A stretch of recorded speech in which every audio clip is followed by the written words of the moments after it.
our goal is literally to become the biggest real estate media company. We want to have the most blog hits. We want to have the biggest email list. We want to have the best YouTube channel, the most entertaining content, the best creators. We want different personalities, like the Barstool Sports of real estate is really the feel that we're trying to go for. Coming up with content for The Broke Agent has become way harder than coming up with content for BAM now. Because with BAM, I have the social media chops. I know what's happening from a marketing perspective. I'm in that game right now. But with Broke Agent, I'm coming up with content now just by sourcing my own comment section, because each comment or each time I post something, there's 200, 300 comments of people making jokes just as funny, if not funnier than I am. World-class lessons from the real estate industry's top 1%. Empowering agents to think bigger and do more to create life by design. Get access to exclusive interviews with top producing real estate professionals. Listen in as we talk about their journey in the business, best practices, and lessons learned. Hosted by KIRO, NASRALAH, and John SCIPIONE. I mean, one thing that we always say in our office is just action is better than perfection, right? This is Light It Up with Lighthouse Residential. All right, you guys, welcome back to another episode of Light It Up podcast. We are super excited about today's guest. We have with us Eric Simon, also known as the Broke Agent. What's up, man? Thanks so much for being here. Of course, thanks for having me. We are excited. We're in Jersey. It's almost Friday night. We got Red Bulls here. We're in the studio, and we're excited to spend some time with you, man. Thanks again. We've been looking forward to this one. We were just telling you how your buddy Matt Leonetti was in the studio with us, and that was our most disastrous episode to date. We are obviously very experienced at this podcast game, 40 episodes in, and now that shit just hit the fan when he was here. He had a massive snowstorm. I wasn't really sure if our producer was like, if it was our Wi-Fi or his Wi-Fi, and I was like, is it us? Is it him? It was just a disaster, but. Like I was telling you, it was like a bad date. We were asking him questions. He couldn't hear us. We couldn't hear him. It was a disaster. But thankfully, he's coming back. Well, hopefully I could deliver, and hopefully this is not like a bad date, and this turns out to be a good date between us. This will be the best. And we all become friends. This will be a great date. So let's rock and roll. So we usually like to start with this nonsense lightning round that we have somehow turned into. Of course. Yeah, you should definitely stretch out. It's going to be intense. I'm ready. All right, let's do it. Here, you going first? Sure.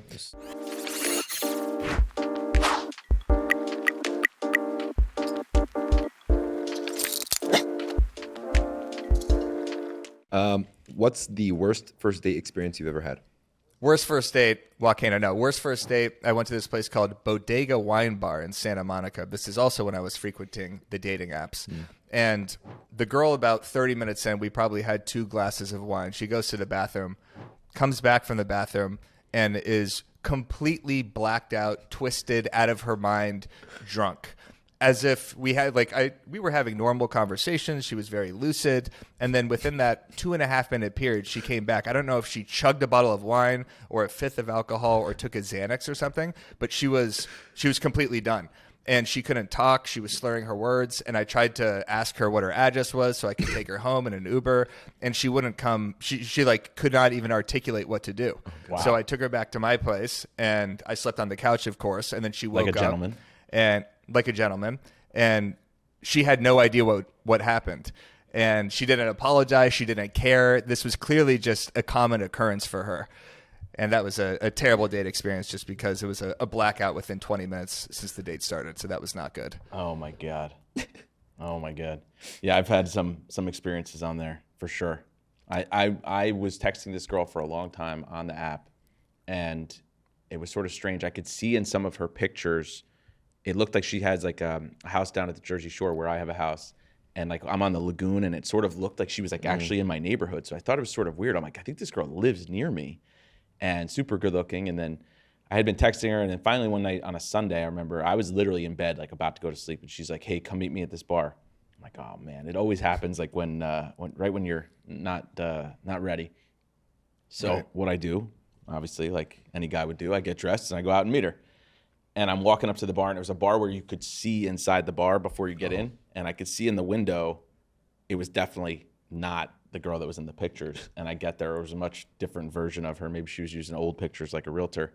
And come inside, I start talking to her, and I'm referencing our texting conversation, right? I'm like, oh, you had said this and whatever. Turns out, she's like, listen, I got to be honest with you. I have no idea what you're talking about. You've been talking to my sister for like the last 2 days. I'm like, Oh what? my God. Dude, like, what?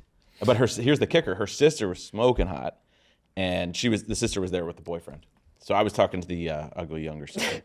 But Yeah. I guess that makes me look like an asshole. Was it Happen, the app that like based on location, it tells you like who? Correct. Okay, so the problem is I have asshole friends who would, one time we were out drinking in downtown Jersey City, and then I matched with this one chick. She looked stupid hot in her pictures, but she only had pictures from, chest up or neck up, really. You know where this is going. Yeah, and then I was with my friends. We were literally at the bar across the street, and I was telling her meet me here, and then she ended up coming there. And I was like, hey, listen, within 15 minutes, if I don't hit you up or whatever the case is, just pass by, like check it out. We were already like buzzed, whatever the case it was.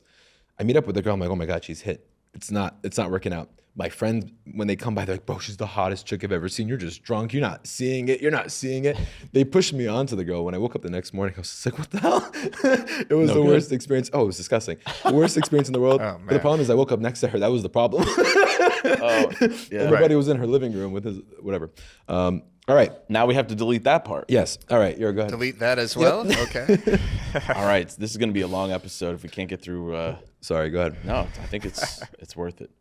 Well, hold on. Now I have to ask you, Eric. You're engaged now? You're getting married in March. You said in Arizona. Did you end up meeting your Correct. wife? To the girl on the first date that blacked out on Xanax. That is my wife. Actually, That is a beautiful story. I'm kidding. It's not. No, I am engaged, and we are getting married on March 11th. And she's great. Her name's Anne. And did you meet on an app? No, we actually went to the same high school. Oh, nice.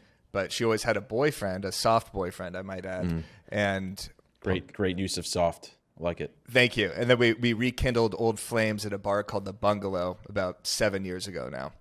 So that was my first time, not my first time seeing her since high school, because she went to USC Law School, I went to USC undergrad, so we kind of bump into each other at bars or USC football games.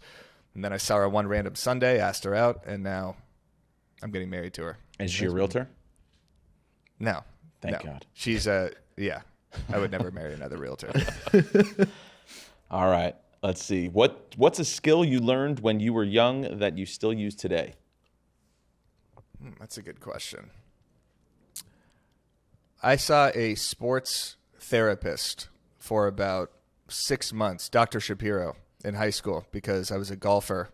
And Dr. Shapiro did a great job at telling me how to visualize success and visualize the right outcome. So before Dr. Shapiro, I would visualize myself snap hooking the ball out of bounds or punch fading it to the right or basically getting a quadruple bogey on a hole. But Dr. Shapiro worked with me and basically taught me how to visualize my golf shots. And I've tried to use that in terms of visualizing success, whether it's a speaking gig or a podcast or a post. Not a post. I've never visualized the success of a post, but just anything that I have to perform physically in, I try to learn or take from what I learned from my sports therapist. I like that That's one. good. No, that's good. I didn't know we were going to take this to a serious place. It's I like going it. there. That's not that serious. It's a sports psychologist. No, but the visualization, the power of Is visualization. I had a coach years ago, a real estate coach who Kathy Anderson, who always, it's weird. I can visualize my calls with her talking about visualization, if you think about that. But I haven't been doing that in a while, and I need to Get back to into that. No. Eric, what's top three things on your bucket list now? Number one, I want to create the biggest real estate media company in the world. That is my immediate goal. Let's say 5-10 year plan for that. Number two, I want to play Augusta, where the Masters is played. Big golfer. And then number three, I would love to go to a World Series game at Yankee Stadium. Nice. Awesome. Yeah. Those are three good ones. Well, you're on your way to the biggest real estate company, man. Thank you. I hope so. I always said if I can't make it in real estate residential sales, I'm gonna sell I'm shit just to going to agents. sell shit to realtors because they'll buy anything. Oh, that's the immediate pivot. That's what you got to do. If you can't do real estate, you become a real estate coach. If you can't become a real estate coach, you start selling courses. Yeah. That's the right path. The magic, just selling that magic formula. Natural progression. Exactly. What's one of your biggest pet peeves? Biggest pet peeves. People that chew loud bother me, or chew with their mouth open, or that click really loud on the computer. That infuriates me. Sitting at night and watching my lovely fiance pound away, I call it storm typing on her computer with no regard for humanity. Even if I'm trying to fall asleep next to her, it's like a typewriter from the 50s. And it's like she has iron fingers. I don't know what's going on. It's so loud. It's just like angry storm typing. So that really pisses me off. It's one of those things that you would never. I'm a lot like that though too. Like once I get something in my head, I can't get it out. Yeah. Yeah.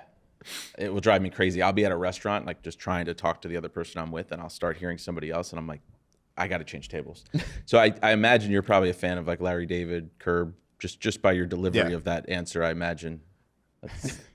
By the way, the chewing thing I said was such a cop-out answer. That's just the first thing I could think of. I don't care if people chew with their mouth open, really. That doesn't mean anything to me. But when people tell stories, elongated stories about themselves with no regard for the person they're sitting across from for 40 minutes to an hour or something like that, that really, really bothers me. I'm very big on social awareness and knowing when the other person is losing interest and that it's not all about them. That happens a lot in first dates today, where it's actually like insane. It's like you ask somebody a question, they answer it, and they smile back at you, and you're like, okay. Well, yeah. Right. Yeah. One of the first dates I went on, maybe a couple months ago, I'm talking to the girl. These end up becoming like therapy sessions, by the way. This is almost, but that resonates. Is this going to be one of those stories I was just talking about? Exactly. Snooze fest. No, go ahead. No, she was like, we're talking. I'm like, oh, so like, how many siblings do you have? She's like, well, actually, no one really knows this. I have 2 siblings, this, that, and the other. And then at the end of that, it was just pure silence. I'm just like, great. I'm like, can we get the check? She never asked about you, you mean? Yeah. She would never like, oh, how about you? It's nothing like that. I'm like, all right, I'm not carrying this conversation. Get me the hell out of here. Right. Those are painful. All right. Would you ever risk your life to save a stranger? I don't know. That's digging deep into my brain, my personality. I feel like if someone was about to get hit by a bus that I didn't know, would I push them away and get hit by the bus myself and sacrifice my life? Probably not. I don't know.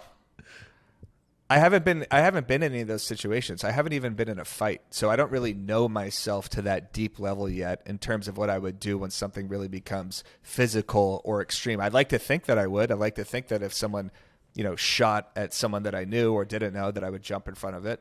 And it's easy to say I would, but I mean, I've worked my ass off to be where I am right now. I don't want to die. So I'm going to say no. I think it's circumstantial. I'm with you. It depends on the circumstance. I feel like it has to be a rare. If it's like if it's like a terrorist or someone attacking someone, yeah, okay, I'll go with absolutely not. It is circumstantial. Maybe if I could be a hero after the fact, I think there has to be something in it for me as well. Well said. What's in it for me now? Thought out too. Well, people have to see it. People have to know about it. Got it. Right? Like if I'm just on the street, I get hit by a car, save the stranger, nobody sees it. Where's the hero story? Where I just died. There's no parade at your funeral. Right? Yep. Yeah. So if it's not headlines worthy, it's just not for you. Correct. I'd like to pretend that I'm such a good person that I would just say yes, but I'm not. You're strategic. I like it. Hey, I agree. Correct. All right. Here's our last one. This is a huge one here. Not so much. But what was the first thing you remember buying with your own money? Big purchase. Probably a nice camera to film YouTube videos with. That's not a true answer. I haven't bought anything. Like I've leased my cars. I don't own a house yet. I haven't bought a Rolex for closing a big deal. I've basically reinvested all my money into my business, whether it's through Facebook ads or just purchasing things that, make my business easier. I'd say golf clubs is what I'm consistently purchasing. So I'm constantly upgrading my driver, my 3-wood, my bag, my clothes, stuff like that. Yeah. So tell us a little bit about this. So, you started, a lot of people know you as the broke agent, but they don't see what you had to do in the back end and what you've built up to this stage. Can you share a little bit about where you are today, how you're operating the business and how you're monetizing it in a way that allows you to be able to live the life that you want right now? Yeah. Well, I'm not living the life that I want right now. Right now, way. it's literally, on the way, exactly. It's just a nonstop content hell grind of a real estate media company. But it's been a slow evolution that really started from posting consistently funny memes, funny tweets, funny pictures, funny videos on the Broke Agent account, and kind of understanding and trusting the process that this brand that I was building and this audience base would eventually be able to become something bigger. I never really knew exactly what route that would be. Would I be selling merchandise? Would I be doing writing for a real estate TV show? Would it be real estate memes that I'm selling basically as templates? Speaking gigs? I didn't really know, but I just trusted that I would continue doing this and that the brand would remain strong and I would build this trust with my audience. And then it slowly evolved with a podcast, the Over Ask podcast, the Broke News Network, which was a funny show I was doing with my friend Ben Fisher, where we would cover 7 to 10 minutes of real estate news. I would cover marketing tips. He would cover what was happening on Inman or Housing Wire, kind of just take a SNL style approach to real estate.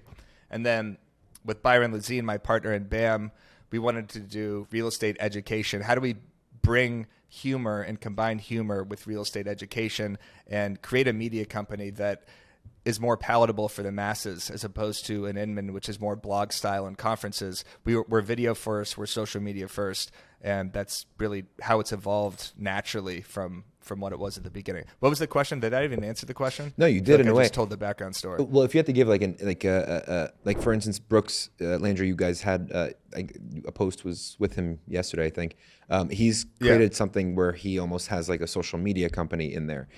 When you talk about what you're trying to create, in essence, is it being the authority for the real estate agents in a way, or is it creating like a company that you're able to create content for others and spread that out there as well?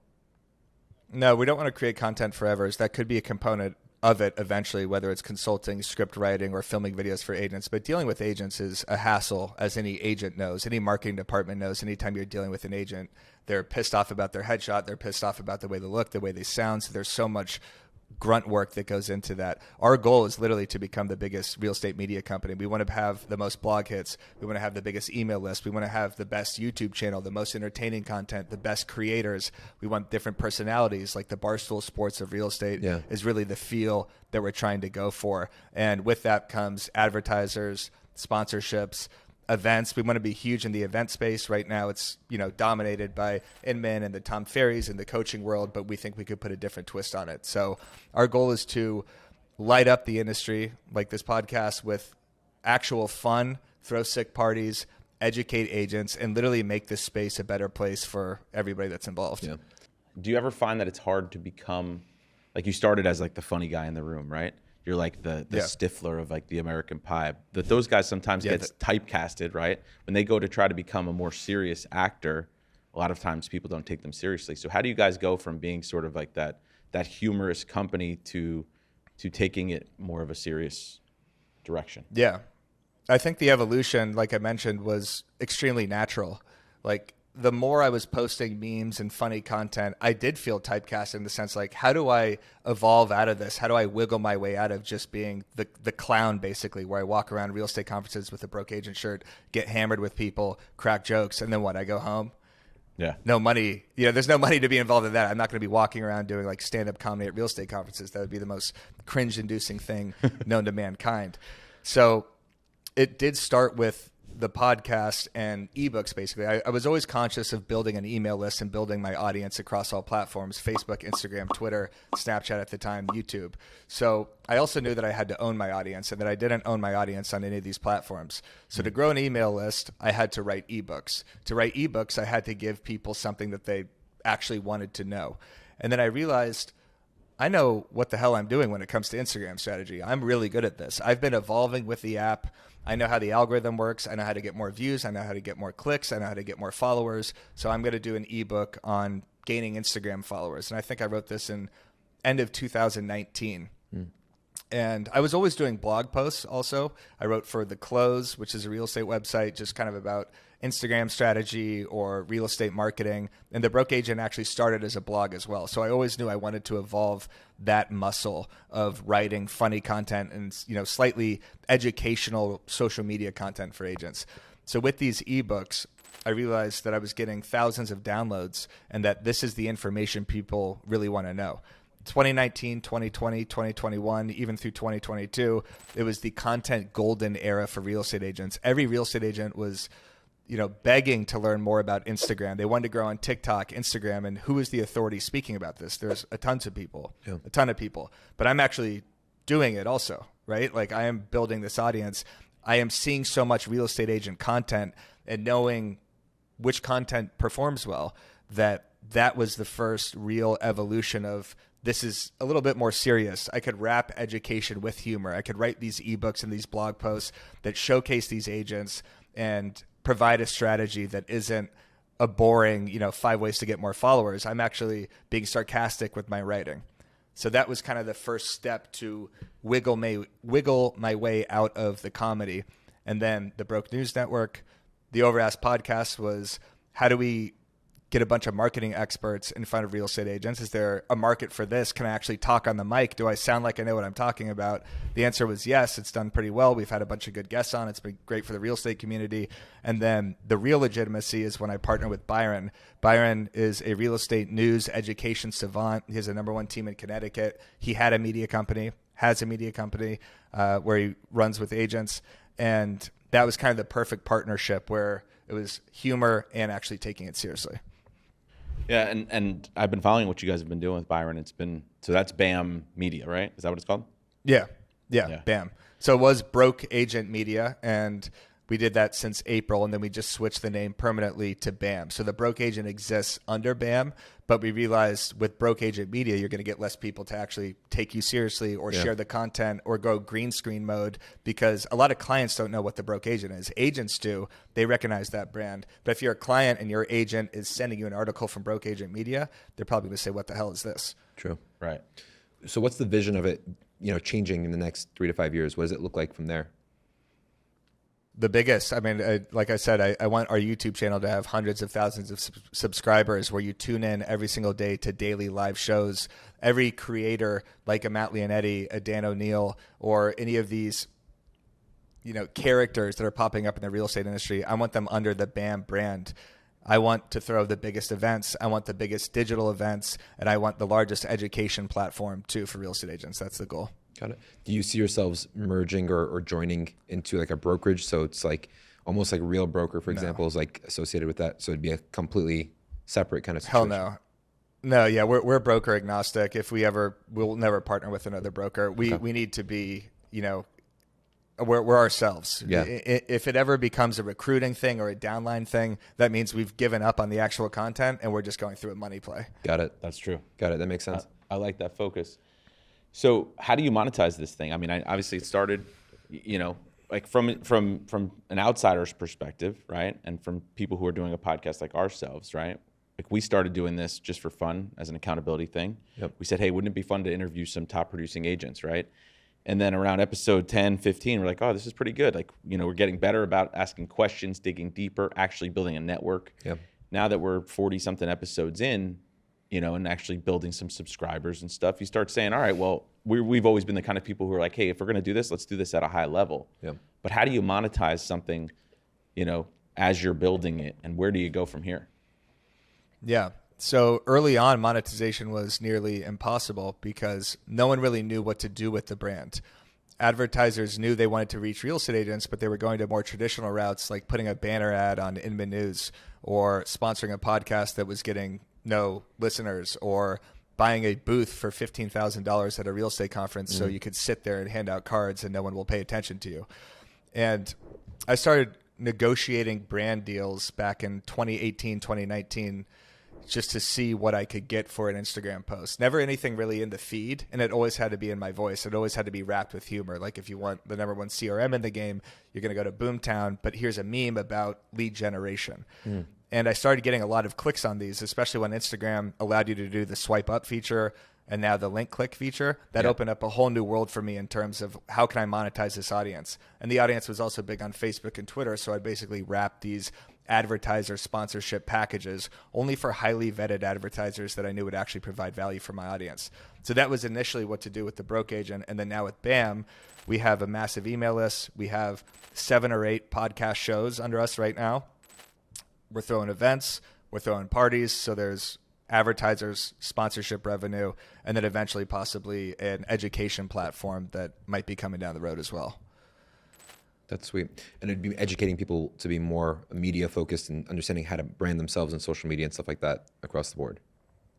Yeah, it could be social media based. It could be agent tactics. Obviously, not me. I'm not teaching agent tactics or anything like that. But we have a group of very strong operators and creators that are experts in their field that could be creating content for it. And right now, everything is free educational content. Everything we post, basically nothing we post from a podcast perspective or a show is really that funny. It's not just like, me doing jokes or anything. It's all educational. It's different faces. We have one called the Walkthrough Podcast where we go over the trending real estate news and bring on 2 to 3 different guests each time. So we're really kind of trying to see what works on an audio wise and YouTube wise on each platform. Yeah, it's really smart because there is no. It's a niche to take over because there's no one's doing that right now, right? No one's appealing to the masses or trying to build a community around that. That's NAR, right? Where you have like 90-year-olds behind a desk, like basically like pay your face. That's it. It's not building a community around that or a culture, which is something that's really smart to do. What else are you realizing from? Because it's like interesting as you're talking about it. It's so foreign to us because doing this podcast is like it's fun. You get to create relationships. You get to like learn a little bit more about different perspectives, but this is like so foreign, right? It's like you're creating something that doesn't exist there. What are some things that you're experiencing now and you're seeing from your side that you're like, this is going to be so much value to the people out there, and it's going to bring so much value to this community? Yeah, we're testing constantly. So, we're trying out different shows. We're trying out different personalities. We're inviting different agents on the walkthrough to see if they're good on the mic, to see if they're charismatic, to see if these people can be good on camera, including myself. I'm constantly all over the place trying to see what is my lane. Is it social media marketing? Is it just cracking jokes, color commentary? Is it writing blogs? Constantly trying to figure it out. So what was the question again? What are you? I don't remember the question. No. So it's like, because this is like a foreign thing, right? No one's done this before, and you're creating it. What are you seeing? What am I learning? Yeah. What are you seeing that it's possible, like the possibilities? What would it do for the normal agent that's exposed to that kind of culture and that kind of community? So what we're seeing from our YouTube lives and our comments are, this is great. Like, finally someone is articulating this in a consumable way, in a palatable way where I can understand that.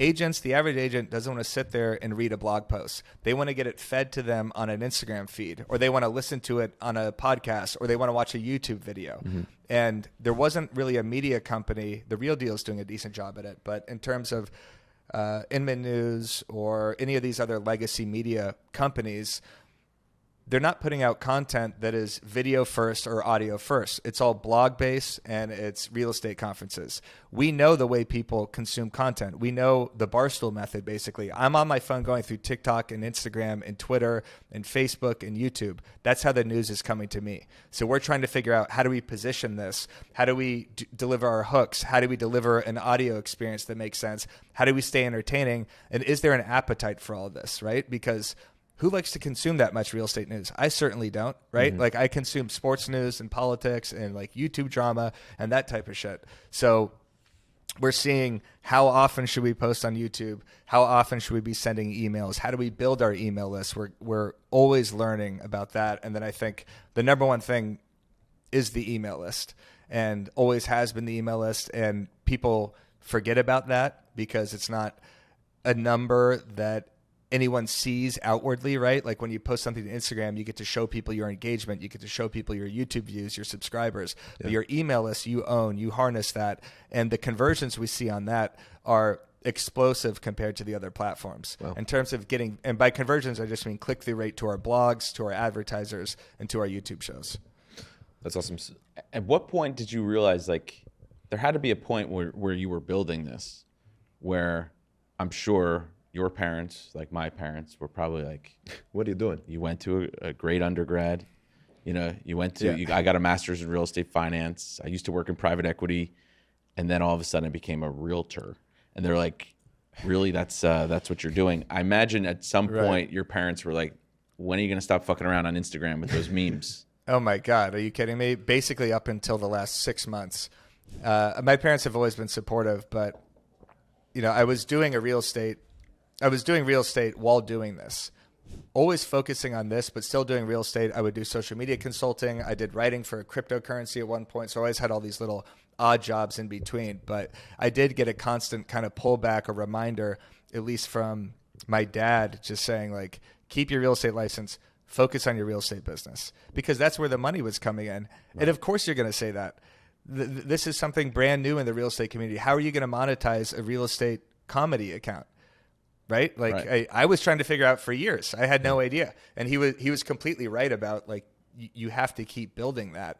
But I always knew people like this keeps growing. When I meet people, they're telling me how much they enjoy this sort of content. And this is so different than what anyone was doing. Now there's so many other people doing it, but I think it was just that drive that I knew that I was onto something, and I knew that I had captured more attention in the real estate industry without selling any houses by just being funny on social media, that there was definitely something there.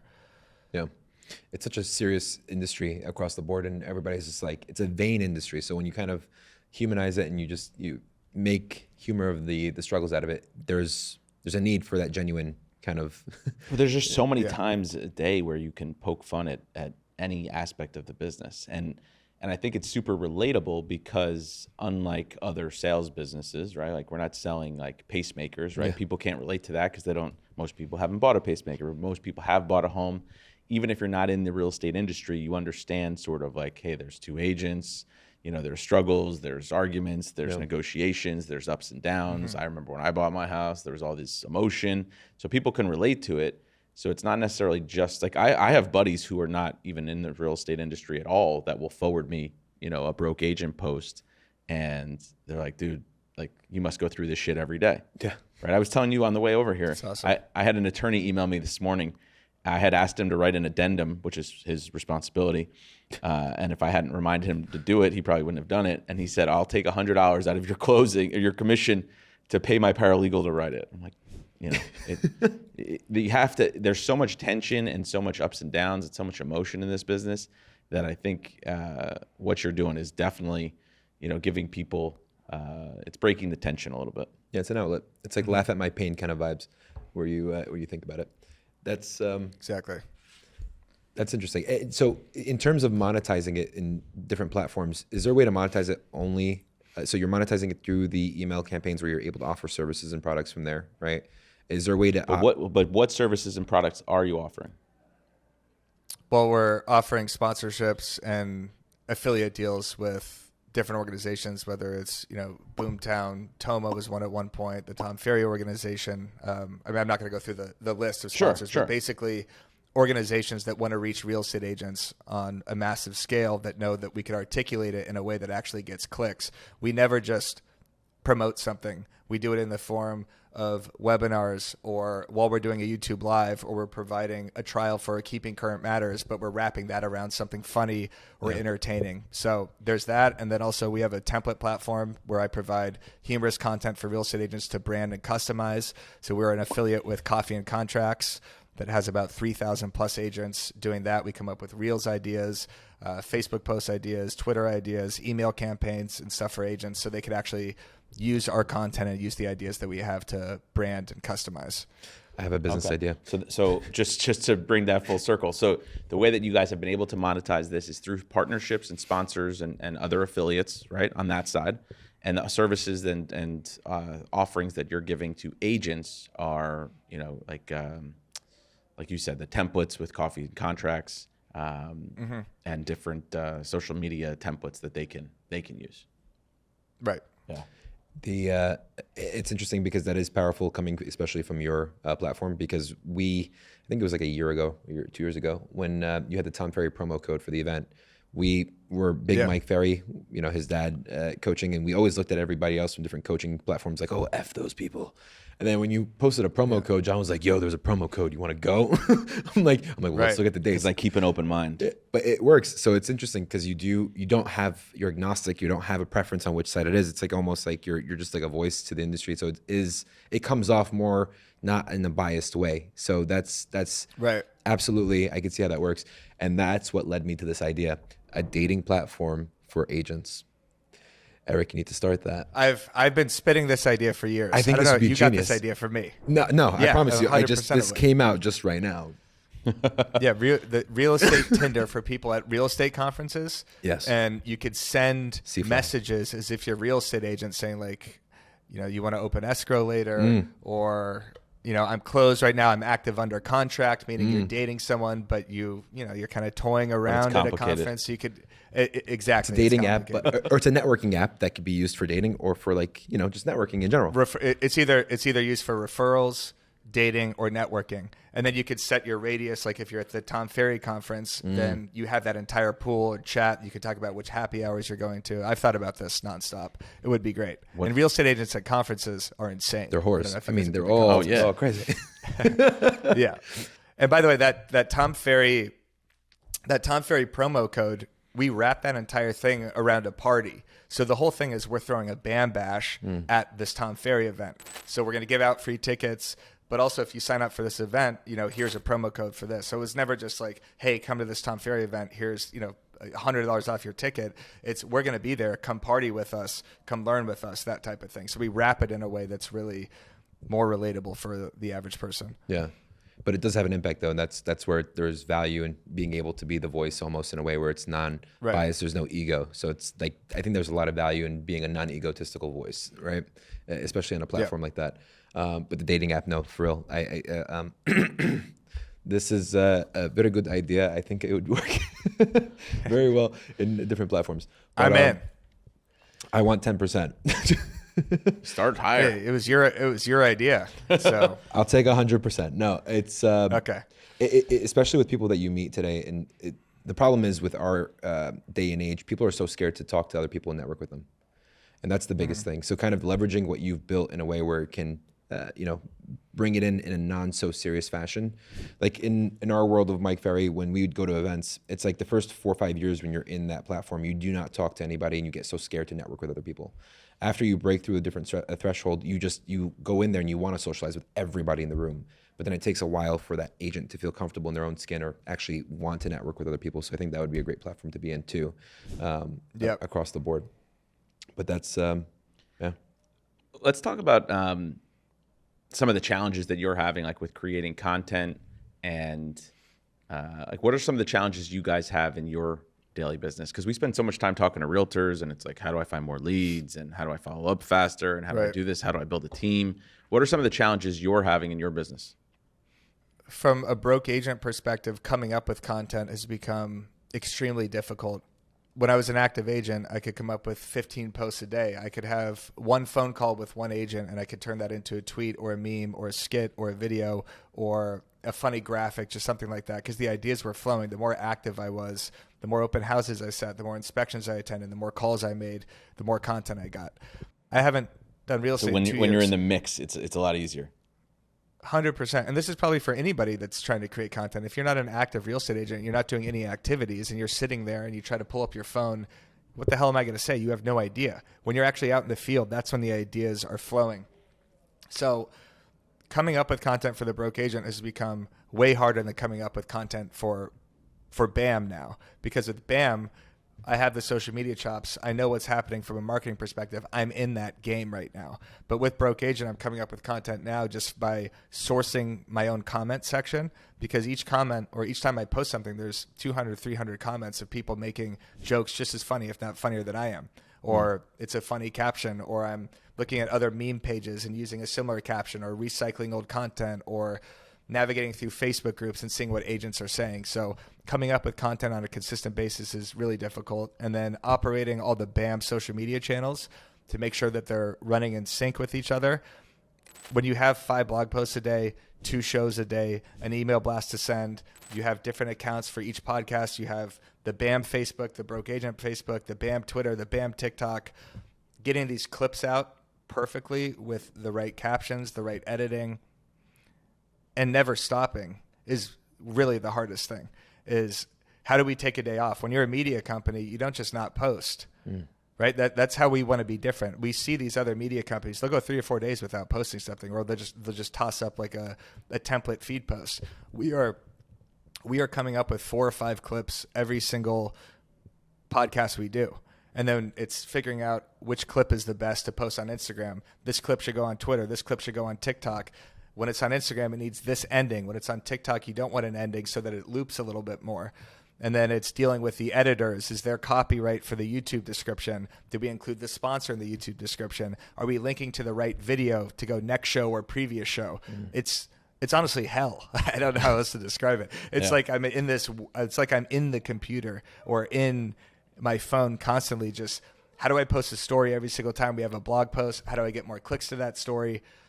I know I'm just kind of rambling on. No. I think, from another business owner's perspective, it's, I'm sure there's people that think that you're just, lobbing those posts up on Instagram from your couch and you're just living the dream. But I'm sure you're running around like a crazy person like the rest of us. So you say when we do this and we do that. So what does the Broke Agent team look like? Do you have virtual assistants? Do you have editors? Do you have writers? Yeah, we have a massive editing team. We have a clips team. We have 3 full-time writers. We have Byron, who's doing like 4 shows now. He does the hot sheet every single morning at 9:30 Eastern, where he gets up and tells the real estate news on YouTube Live. And then, we have our BAM creators like Matt Leonetti, Dan O'Neill, Troy Palmquist, who's a writer. And then we're constantly trying to get more content from the agent community. How do we get this agent to write a blog? Oh, this agent can't write. Have them interview with our writer, and then we could create that into a blog. How do we turn this YouTube video into a blog? How do we create each podcast into a blog and make sure it's uploaded across all these platforms? So I think there's about 14 people that work for BAM right now. So this is like an entire media operation, and I'm head of content, so I'm trying to quarterback all of this, but they're doing an incredible job without me also. Like if I take the day off, this stuff would still get done. That's pretty cool. Have you ever considered using like a chat GPT to like create some of the blogs from the videos and stuff like that? Yeah, I just started using it. So I started using it to come up with podcast questions, and I'm helping it come up with some content and caption ideas. Eventually, if it could start writing blog posts, that's great. But if I'm doing a blog post, I still want it to have my voice in it, and I don't think chat GPT could capture that quite yet. Probably can soon, though. Yeah, no, that's pretty cool. You never realize how much goes into it in the back end, and it's we tried creating a couple of reels maybe a couple months ago, and it was like 7 hours of creating like one video, and we were just like, no, fuck this. This is too much work. And then half of the ones that we created never actually surfaced. It's about getting the reel perfect, the editing, and then it's about writing the actual copy for the caption. How does this caption capture more engagement? Am I asking the right question? Am I using the right emojis? Am I giving the right call to action at the end? Yeah. And then it's coming up with a cover photo for that reel so that the cover photo is in line with every cover photo that you're doing for that specific podcast. And then it's how do I get that reel out to more people? Am I sharing it to my story? What's the engagement like? Am I responding to actual comments? And maximizing the potential of each post. Yeah. Well, I imagine it's got to be really tough to be in your position because this is your baby. And I've heard you use the word perfect a couple times now. It's got to be perfect. This has got to be perfect. The text has got to be perfect. Everything's got to be delivered perfectly. Do you find situations where something goes up and you're like, shit, take that down. Like this, this is not the right way. It didn't come across the right way. It wasn't the right delivery. Yeah, we'll take stuff down. I mean, if it hasn't been up for that long, even if it's on YouTube, we'll take stuff down. It usually hurts the performance if you re-upload it. But sometimes if you use a word that could really hurt the algorithm, or if it's not delivered in the right way, or the editing's off to where the clip is nonsensical, meaning we want as many quick cuts as possible to retain people's attention. Yeah. But sometimes when you're editing those clips, and our clips team's fantastic at it, but sometimes the hook does not relate with what is said next, and then the question is from something else in that video. So then we have to go back to the clips team and say, hey, can you switch these around, or can you change this editing, or can you use this as the hook? So of course not everything can be perfect, but we want to have that standard. Just like when you go on the Broke Agent account, I want each post to be funny. I never share shit that I don't think is funny.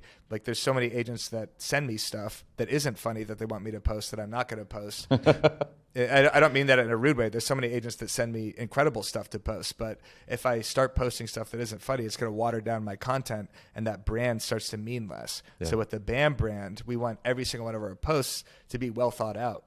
We want every email subject to be openable and clickable. We're not just going to send shit out to people. Yeah. Yeah. We were talking to Matt about his videos with the lyrics where he was like Eminem at one point, and he was writing that. That was like Blink. Yeah, that was hilarious. Where are you? Yeah. Yeah. It's yeah, man. I was definitely jiving with what you said. I've learned a lot about media and how things can get just so twisted with editing. There's so many times, our team will put together a clip, and I'm like, it doesn't have the same delivery if you didn't include the actual question, or if you edited it in the way that you did, it doesn't have the same impact. And so, do you find yourself sort of slowing down the process sometimes because you're getting back involved? Yeah, I mean, you have to, otherwise that clip isn't going to perform. If you post something that doesn't have a good hook, and you just say, screw it, I'm just going to upload this because it's done and I don't want to have this back and forth, then that's the difference between 2,000 views and possibly 30,000 views on the BAM Instagram. And that's reaching a way wider audience. So all that stuff is important. But of course, stuff falls through the cracks and you can't hit on everything. So definitely slows down the process, but it's worth it because when they come to our page, they come to our blog, they come to our content, they know that it's going to be high quality, and they start to trust us even more and more and more. So that way, when we deliver something like a conference or an advertiser or education course or ebook or something, they're going to click on that and they're going to actually take action on it. Yeah, That's good. I was reading something recently where I think a few highly regarded social media people were like, trying to say to agents, like, stop making fun of your clients and stop making like, it's obviously not good for business. Like, you can sort of push the envelope a little bit, but don't cross the line because these are your clients and your database and your past clients. Is there any sort of line that you guys can't cross? Because I mean, you're not really trying to attract buyers and sellers. You're just trying to be, the known media company for agents. Is there any line for you guys? There's definitely lines. I mean, politically, religious wise, are we insulting a specific group? Like, we're very hyper aware of that. Obviously, we're going to offend people. We're trying to be edgier and we're trying to be comedic with a lot of our content. So finding where that line is all part of trial and error, just how it was with any broke agent post back in the day. Like, there's plenty of posts that I did back in 2015, 16 that if I posted today, I'd probably be removed from Instagram. Like, it's a completely different, more politically correct world than it was back then during the more savage like meme days. People are a lot more sensitive these days. Yeah, we're trying to figure out that line, but we want to be fun and entertaining. And in order to be fun and entertaining, you have to cross lines, you have to attack people, you have to have hot takes, and you have to be free with your words. Yeah. Otherwise, it's just another stuffy media company that has no edge to it. That's why Barstool works so much better right now than ESPN, because you want to hear what average guys are talking about sports. You want to hear them curse. You want to see the anger. You want to see them slip up and say no filter and say something that makes you uncomfortable. Yeah. If everything is so polished, then it's not interesting. What's the most heat you've gotten from a post before? I posted. You have dads getting pissed off about the home inspections? The inspections? No. One of them I posted like early pandemic. I posted a couple.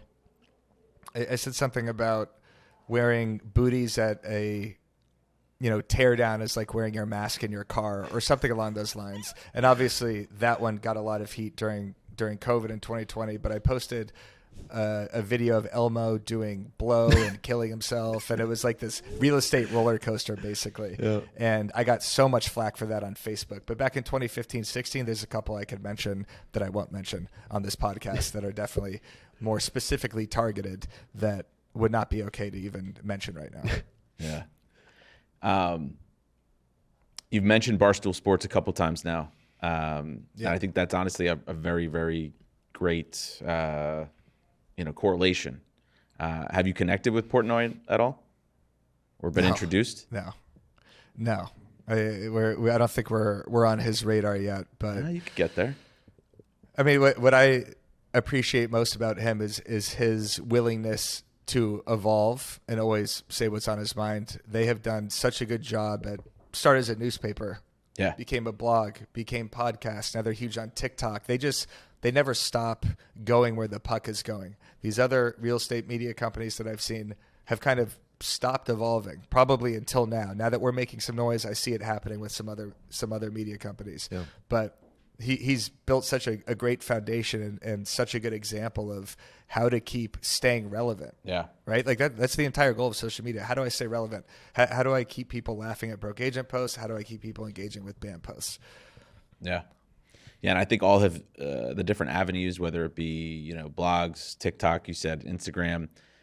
He's got like hockey, the Spittin' Chicklets, like all these different collaborations and brands. And I definitely see that being a really good correlation for you guys. And now that I've sort of got that in my head, I can 1000% see you guys going in that direction. So. Yeah, that's the goal. And that's what we're trying to do with these creators too, is, build their brand. We want you to come under BAM. We're going to build you up, and we're going to help turn you into a personality and blow you up on social. But it's all about the willingness to evolve and not just get too comfortable with where you are in terms of what platform you are on. Right? Like when TikTok came out, I wanted nothing to do with it. I was annoyed, but I knew that I had to get on it and at least figure out the editing and understand the concept of why this sort of vertical video is working. Because otherwise, if I'm just posting still images, we're not going to grow. Yeah. No, that's good. Awesome. It's interesting because this is like a world that's foreign, but I feel like this is where things will end up transitioning over to in a lot of aspects. Like I could see, coaching platforms being, almost like videos being promoted on there in terms of different platforms like that, and day in the life of, different teams, like exposure to different things that work and don't work through that platform too. That would be a way that's out there, but I'm excited to see where it goes, man. It's definitely something social has been always something foreign to me. And this is probably the most edgiest thing that I've been exposed to, but seeing what you've done and what you built out of it and what you're working on is pretty interesting across the board. Awesome, man. Well, thank you so much for spending some time with us today. Of course. I think people will certainly find it interesting. I mean, I didn't know a whole lot about your story, and frankly, I couldn't find a whole lot on how you built it and how you got to where you are today. So at least selfishly, it was super exciting for me to learn a little bit more about your story, man. But thank you again. I know your time's valuable. We really appreciate you spending time with us. If anybody wants to reach out to collaborate, best way to reach you, I would guess, is probably Instagram. Yeah. DM me on Instagram at TheBrokeAgent. At The Broke Agent. Thank you, guys.